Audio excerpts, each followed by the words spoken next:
Shalom, shalom, internautes, vous êtes les bienvenus dans votre émission préférée de Quelle Bible parle de Samuel Nonga Ministry, que la Bible parle. Oui, la Bible est dans le ensemble. Je dis que tu es un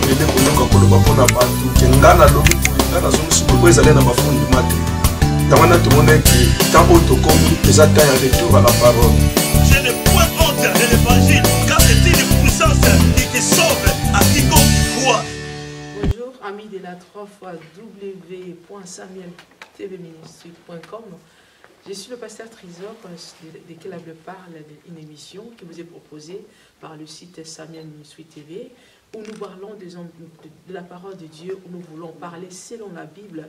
Nous ne voulons pas laisser les hommes penser, nous ne voulons pas laisser les hommes réfléchir et donner leurs opinions, mais nous voulons tout faire asseoir sur les bases bibliques. Aujourd'hui, nous avons reçu un homme de Dieu. Ici, nous sommes toujours à Rennes, je vous ai dit, nous sommes venus pour une mission à Rennes et nous sommes toujours à Rennes.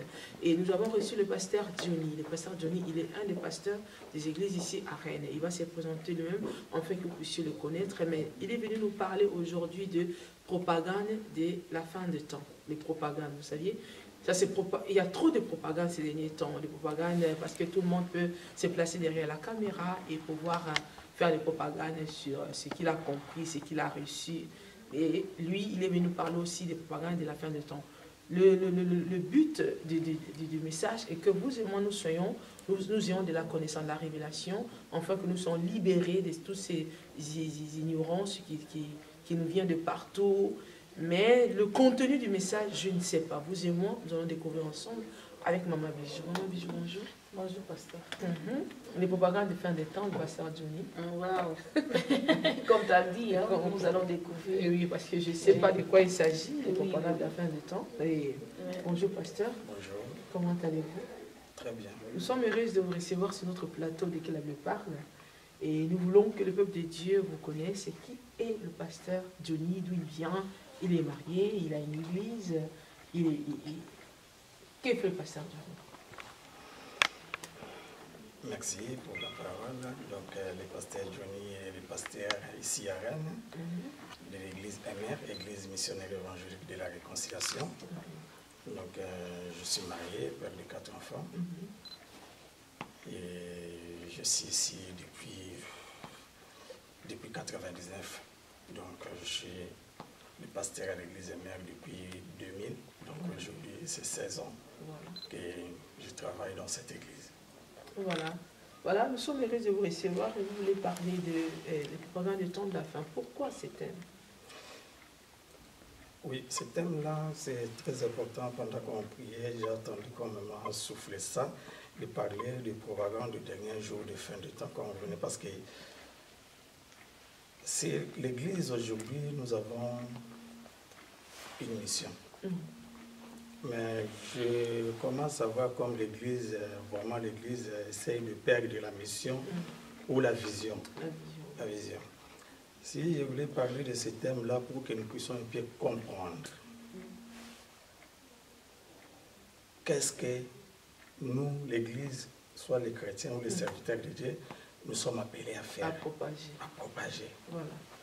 C'est ça vraiment le thème que je ne sais pas si dans quelques minutes on va essayer. Oui, nous avons environ 30 minutes, nous allons vraiment courir derrière le temps parce que après cela, il y a encore d'autres émissions à faire. Sinon, nous laissons le temps de pouvoir parler au peuple de Dieu cette propagande-là et dire au peuple de Dieu par rapport à ce qui se propage et ce qu'eux ils doivent propager. Vous avez votre temps devant la caméra. Donc, je salue le peuple de Dieu, si je peux trouver ma Bible. Donc, je voulais lire un texte dans le livre d'Ésaïe, chapitre 6. Ésaïe 6. Oui. Ésaïe 6. Ésaïe 6, premier verset. Verset 1. Ouais. Ésaïe 6, premier verset A. Jésus 6, 1 à 6, je pense. Ésaïe 6, verset 1 à 6, j'ai lu au nom de Jésus. L'année de la mort du roi Osias, j'ai vu le Seigneur assis sur un trône très élevé, et les pans de sa robe remplissaient le temple. Des séraphins s'éteignaient au-dessus de lui. Ils avaient chacun 6 ailes. 2 dont il s'est couvré la face, 2 dont il s'est couvré les pieds, 2 dont il s'est servi pour voler. Ils criaient l'un à l'autre et disaient, Saint, Saint, Saint est l'Éternel des armées, toute la terre est pleine de sa gloire. Les portes furent ébranlées dans leur fondement par la voix qui retentissait, et la maison s'est remplie de fumée. Alors j'ai dit, malheur à moi, je suis perdu car je suis un homme dont les lèvres sont impures, j'habite au milieu d'un peuple dont les lèvres sont impures, et mes yeux ont vu le roi, l'Éternel des armées. Mais l'un des séraphins vola vers moi, tenant à la main une pierre ardente qu'il avait prise sur l'autel avec des pincettes. Et continue jusqu'à 8. Le verset 7. Il toucha ma bouche et il dit, ceci a touché tes lèvres, ton iniquité est enlevée et ton péché est expié. Il dit alors, va et dis à ce peuple, vous attendez et vous ne comprenez point, vous verrez et vous ne saisissez point. Amen. Amen. Donc, voilà.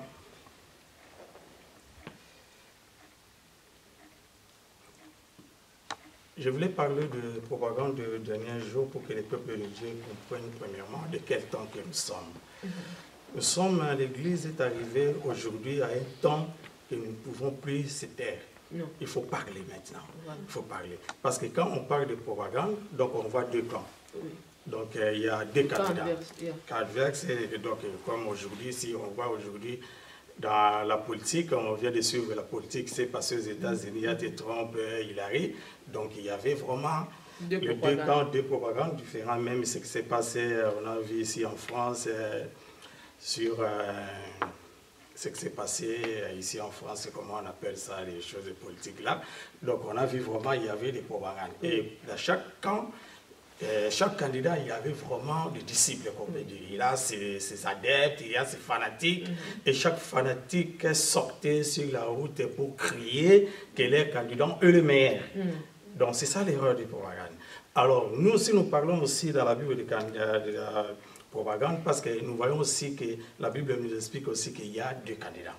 Donc il y a le diable et il y a notre Seigneur Jésus-Christ. Alors, dans cette élection, le diable a ses adeptes, le diable a ses disciples, le diable a ses envoyés.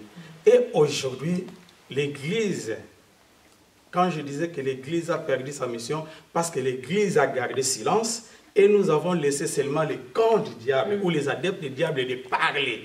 Aujourd'hui, on voit dans le monde partout, c'est les adeptes du diable qui parlent, parce qu'ils présentent leurs maîtres, leurs candidats. Donc, venez, même, ils sont même entrés dans l'église, dominer l'église. Ils sont assis même dans l'église pour gagner des âmes, pour amener. Et ces gens-là, ils rentrent dans l'église pour prendre même les chrétiens à l'église, pour les ramener dehors. Et venir même à l'église, acheter même les serviteurs de Dieu. Parce qu'il y a même dans la Bible, il dit que même les élites, même beaucoup des élites qui seront tombés. Donc, même à l'église, on voit même aujourd'hui beaucoup des églises, à cause de l'argent, par manque d'argent, ils signent des contrats avec des choses sataniques pour gagner de l'argent, pour être connus dans le monde, pour parler. Et il y a beaucoup de choses et de signes que nous voyons aujourd'hui parce que le diable parle et le diable travaille.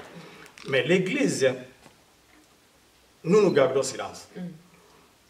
Au lieu de faire maintenant la mission pour comprendre que le peuple de Dieu, de comprendre maintenant que ce n'est pas le diable qui est le meilleur candidat, mais le meilleur candidat, c'est Jésus, l'Église c'était. C'est pour cela, ici, on voit que Ésaïe, Dieu a donné cette parole à Ésaïe. Ce qui m'intéresse ici, Dieu dit, j'ai entendu la voix du Seigneur qui dit, qui enverrai-je et qui marchera pour nous? Donc cela veut dire que Dieu aussi cherche les gens pour aller parler pour lui. Voilà. Dieu demande maintenant dans cette propagande qui enverrai-je, qui est capable d'aller parler. On voit, je voulais ouvrir une petite parenthèse ici. Dans le livre d'Ésaïe, cet appel où cette vocation a commencé dans le chapitre 6. Voilà. Il y a une question que j'ai entendu que vous l'avez parlé ici, c'était si Nicodème serait naître de nouveau, tout ça. Donc exactement c'est ça. Chapitre 6. Quand tu vois tous les prophètes, tous les hommes de Dieu que Dieu a appelés, leur vocation est au début de leur ministère. Voilà. Même les apôtres, avant de commencer, c'est Jésus qui les a appelés. Même Moïse, c'est Dieu qui l'a appelé pour l'envoyer. Même Jérémie, Dieu dit même que depuis le ventre de ta maman, je te connaissais déjà et je t'avais déjà choisi. Mais ici, on voit Ésaïe a commencé à prophétiser du 1er chapitre jusqu'au 5e chapitre. Et on ne parle pas de sa vocation. Et sa vocation est venue jusqu'au 6e chapitre. Alors, la question qui est de comprendre, du 1er chapitre jusqu'au 5e chapitre, Ésaïe prophétisait. Mais qui l'avait donné l'ordre de prophétiser? Parce qu'ici, il dit, après la mort du roi Osias, j'ai vu le Seigneur assis sur son trône. Alors, cela veut dire que depuis le 1er chapitre jusqu'au 5e chapitre, Ésaïe n'avait pas encore vu le Seigneur. Il a vu le Seigneur dans le 6e chapitre. Après la mort du roi Osias. Je ne sais pas si vous me suivez, peuple de Dieu. Donc, au 6e chapitre, il dit que j'ai vu le Seigneur et j'ai crié que je suis mort car mes yeux ont vu l'Éternel. Mais comment cet homme? Parce que moi, j'aime beaucoup le prophète Ésaïe. C'est vraiment un prophète qui a résumé la Bible. La Bible a 66 livres. Ésaïe a résumé ça à 66 chapitres. Donc, cet homme-là qui parlait de Dieu, il dit, maintenant j'ai vu le Seigneur. Mais or qu'avant de voir le Seigneur, il a déjà commencé à prophétiser. Donc, si du 1er chapitre jusqu'au 5e, ce n'était pas la parole de Dieu, on ne peut pas mettre ça dans la Bible. Donc, ce qu'il prophétisait, c'était vraiment la parole de Dieu. Mais pendant qu'il prophétisait, il n'avait pas encore vu Dieu. Jusqu'au 6e chapitre, quand il a vu Dieu, c'est là maintenant que Dieu l'a posé la question, qui enverrai-je? Et là, il accepte maintenant la mission, il dit, envoie-moi. Envoie-moi pour aller parler. C'est là qu'Ésaïe a reçu sa vocation. Parce que Dieu cherche aujourd'hui dans l'Église une personne qui est capable de sortir pour aller parler. Or que l'Église aujourd'hui sont enfermées dans les 4 murs.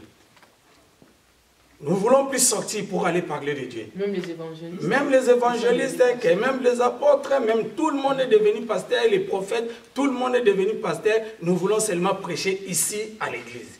Ok, ici, Dieu, dans cette propagande, Dieu a besoin des gens qui sont capables de sortir, d'aller dans des métros, dans des centres-villes, voyager partout, pour aller crier, Jésus revient bientôt, répentez-vous, si vous ne répentez pas, vous allez mourir, parce que nous laissons aujourd'hui les gens meurent dans leurs péchés, parce qu'il n'y a personne.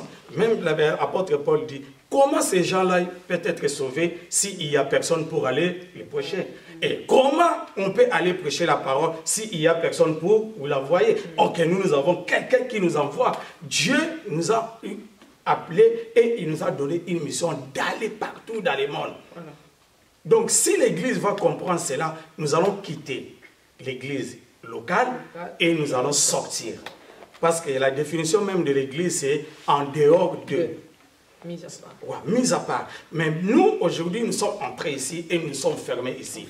En dehors, nous ne sommes pas des chrétiens. Nous sommes repartis à la case de la chambre haute. Exactement. Avant que la puissance de Dieu.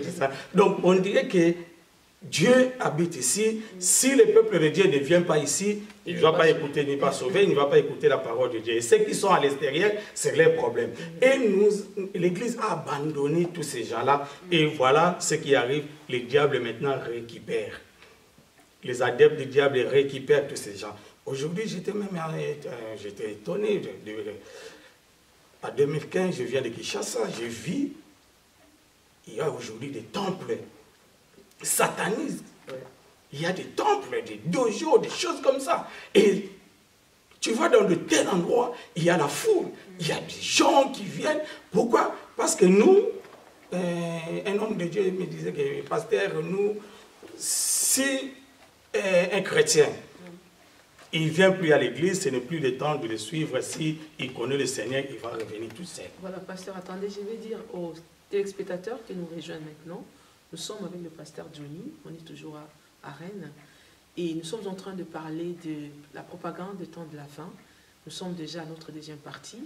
Si vous venez de nous rejoindre, sachez que le pasteur Johnny est en train de nous bénir sur des choses que vous et moi devons faire étant enfants de Dieu, parce que nous avons laissé la place au monde, aux disciples du diable de pouvoir parler, de pouvoir arracher même les gens des églises, arracher même les hommes de Dieu, arracher même ceux-là qui étaient nés de nouveau.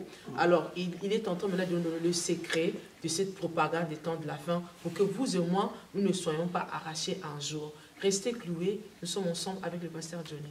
Pasteur Johnny, la propagande des temps de la fin, que doit faire alors? Que doit faire l'Église? Parce que le monde parle, hein, il y a l'Internet qui aide beaucoup, l'Église Internet. Oui. L'Église Internet, tout le monde prend la caméra. J'ai été au ciel, j'ai vu au paradis, j'ai vu ceci, on a dit, il faut arrêter ceci, il faut faire cela. Bientôt ce sera, il ne faut même pas se laver, il ne faut même pas boire de l'eau parce que l'eau, ça passe par, je ne sais pas. Que dites-vous de tous ces genres de propagande? Tout ça... Parce que c'est une propagande, ça passe. Oui, oui, c'est pourquoi j'ai profité de parler de ça, parce que je sais que c'est vraiment une propagande que je suis en train de faire. Voilà. Moi, je fais la propagande de Jésus. Voilà. Mon candidat, c'est Jésus. Voilà. Je parle que de Jésus. C'est lui le vainqueur. C'est lui le vainqueur, parce que c'est mon candidat. Voilà. Si j'ai fait la propagande de Jésus, parce que je suis sûr que c'est lui qui va gagner. Parce qu'il a déjà vaincu, il a déjà gagné sur la croix, il a tout accompli. Mais le diable est tellement qu'il est rusé, il accepte jamais. C'est comme un candidat qui a perdu l'élection, il va faire recours, voilà. Ce que le diable fait, ce qu'on voit aujourd'hui, ce que le diable fait, il sait, le diable lui-même, il sait qu'il a déjà perdu. Mais il ne veut pas mourir seul, il cherche à gagner, à prendre et à détruire beaucoup de vies. C'est ça le problème. Moi, ce que je demande aujourd'hui au peuple de Dieu, quand je dis au peuple de Dieu, ce n'est pas seulement des serviteurs de Dieu, à nous tous enfants de Dieu, c'est le temps est venu. Parce que nous sommes au temps de la fin, de sortir, de parler de Jésus, ne pas avoir peur. On voit aujourd'hui qu'on tue les chrétiens partout. En Égypte, là, on a vu même que les chrétiens, une église était brûlée, tuée. On voit en Libye, partout dans le monde, si tu déclares que tu es chrétien, on va te tuer. N'ayez pas peur. Parlez de Jésus. Jésus revient bientôt. C'est le temps que le peuple soit sauvé. Ce n'est pas le diable qui va nous sauver, mais c'est Jésus, il est l'unique sauveur qui était venu pour nous sauver. Et il nous a donné cette grâce de parler. Si nous taisons, si nous ne parlons pas, il y aura beaucoup de dégâts et beaucoup de pertes. Ce n'est pas ce que Jésus veut. Parce qu'il dit, la volonté de Dieu, ce n'est pas qu'un homme meure dans ce péché, mais qu'un homme change sa conduite. Comment ces hommes-là peuvent changer leur conduite si nous, aujourd'hui, l'Église se taise? Il faut parler. Pas ici à l'Église. C'est le temps maintenant de sortir dans des rues, dans des métros, dans des avions, partout, dans des trains. Là où tu te trouves, parle de Jésus.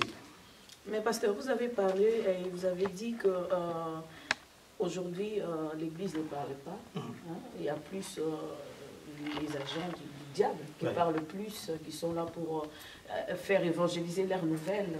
Mais comment direz-vous même de peu de ces gens-là qui sont en train d'annoncer cet évangile-là? Mais s'ils arrivent, Jésus les a déjà envoyés, ils arrivent au terrain, là ils tournent le dos vers Jésus. Ils ne parlent plus de Jésus, mais d'eux. Voilà. Aujourd'hui, on peut aller parler, hein? On peut aller dire, il y a beaucoup aussi qui s'est dit sur le net, mais auparavant, tu verras que la personne a été envoyée par Jésus, choisie par Jésus, mais l'évangile, ce qu'il amène, ce n'est pas de la bonne évangile, son évangile à lui. Ah oui, mais Jésus même a dit, dans le dernier temps, il aura les faux prophètes. Il aura les gens qui viendront dire que Christ est ici, Christ est là-bas. Mais à la fin, qu'est-ce que Jésus a dit? Ne l'écoutez pas. Donc c'est ça ce que nous devons faire attention.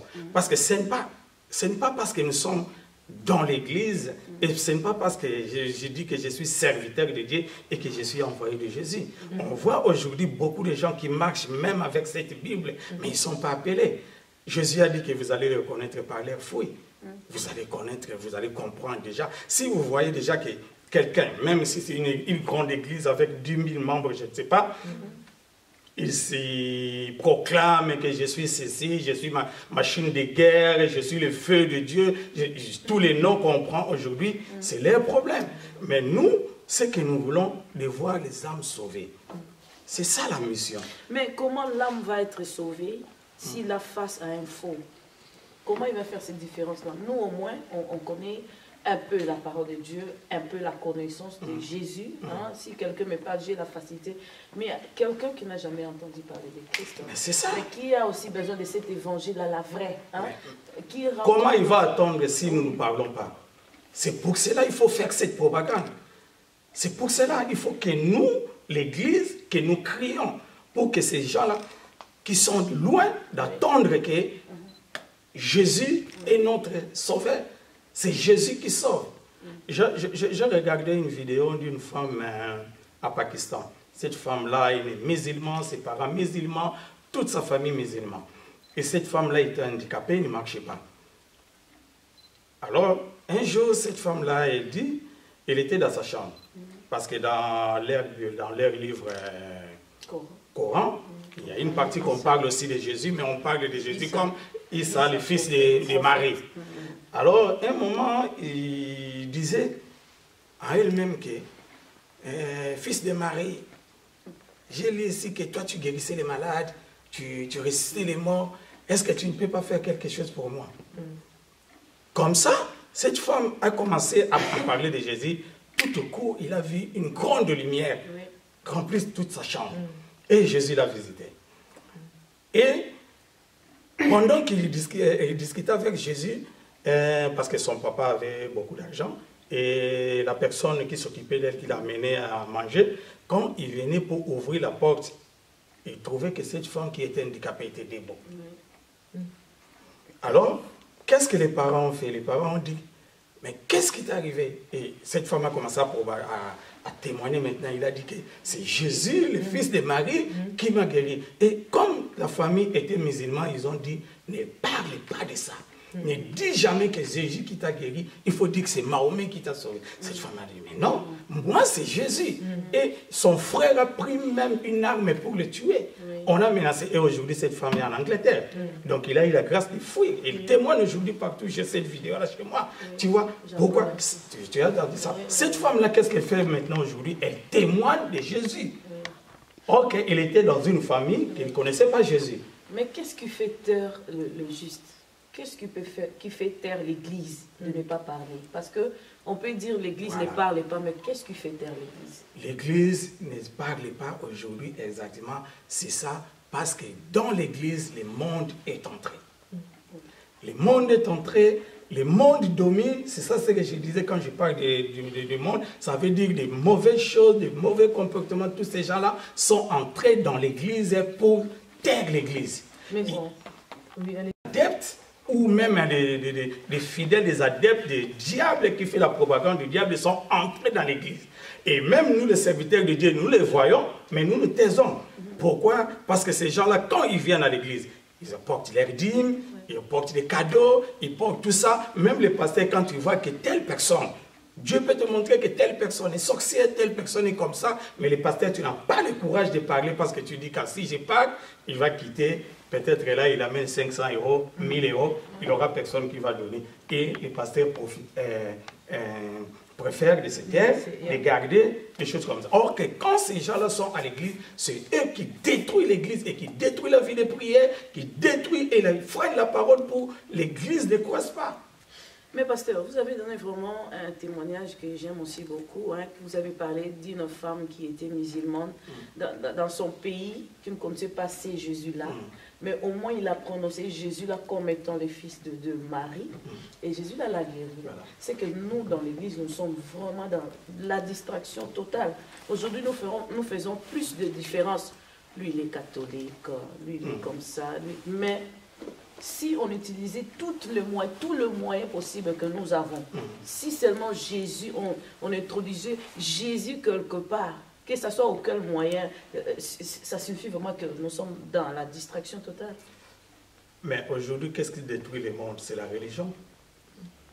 Moi, je suis de telle religion, lui de telle religion, c'est la religion qui détruit. Ok, Jésus, quand on lit la Bible, Jésus Jésus n'était pas venu avec une religion.